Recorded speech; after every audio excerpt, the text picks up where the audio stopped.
आइए रामायण जी में हम आगे की तरफ चलते हैं। अंगद और श्री राम जी की कहानी, पाठ 127।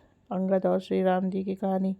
अब तक आपने पढ़ा कि राम सेना लंका पहुंच गई है। यह सब देखकर मंदोदरी ने एक बार फिर रावण को समझाया और राम जी की महिमा बताई है, लेकिन घमंडी रावण का काल उसे अपनी ओर खींच रहा है।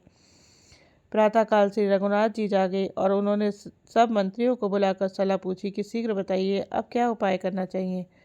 जामवंत ने श्री राम जी के चरणों में सिर निभाकर कहा, हे सर्वज्ञ, सब कुछ जानने वाले, सुनिए। मैं अपनी बुद्धि के अनुसार सलाह देता हूँ कि बाली कुमार अंगद को दूत बनाकर भेजा जाए। यह अच्छी सलाह सबके मन में जच गई। कृपा के निधान श्री राम जी ने अंगद से कहा, हे बल बुद्धि और गुणों के धाम बाली पुत्र, हे तात, तुम मेरे लिए लंका में जाओ।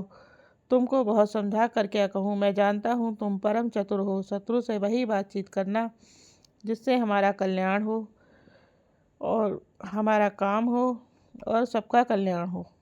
प्रभु की आज्ञा से नवा चढ़कर और उनके चरणों की वंदना करके अंगद जी उठे और बोले, हे भगवान श्री राम जी, आप सब पर कृपा करें।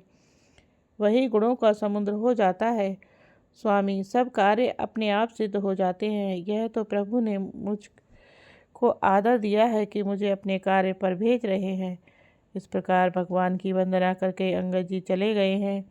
लंका में प्रवेश करते ही रावण के पुत्र से भेंट हो गई, जो वहाँ खेल रहा था। बातों ही बातों में दोनों में झगड़ा बढ़ गया।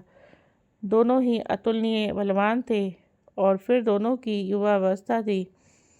उसने अंगद पर लात उठाई। अंगद ने वही पैर पकड़कर उसे घुमाकर जमीन पर दे पटका और मार गिराया। रावण पुत्र की मृत्यु जानकर और राक्षसों को भय के मारे भागते देखकर नगर भर में कोलाहल मच गया कि जिसने लंका जलाई थी वही वानर फिर आ गया है।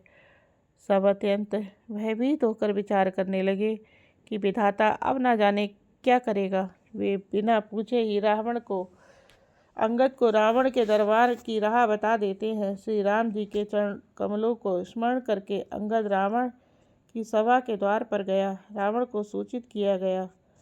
रावण हंसकर बोला, बुला लाओ, देखे कहाँ का बंदर है। आज्ञा पाकर बहुत से दूर दौड़े और वानरों में हाथी के समान अंगद को बुला लाए। अंगद ने रावण को ऐसे बैठे हुए देखा जैसे कोई प्राण युक्त सजीव काजल का पहाड़ हो। अत्यंत बलवान बांके वीर बालीपुत्र अंगद सभा में गए। वे मन में जरा भी नहीं झिझके। रावण अंगद को देखते ही सब सभासद उठ खड़े हुए हैं। यह देखकर रावण के हृदय में बड़ा क्रोध हुआ। इसी के साथ ये रामायण पाठ भी संपन्न हुआ। हम आगे के पाठ में आपसे फिर मिलेंगे। जय श्री राम। अगर हमारा चैनल रामायण पाठ या चैनल आपको अच्छा लग रहा हो तो हमारे चैनल को लाइक शेयर सब्सक्राइब करें और पुण्य के भागी बने।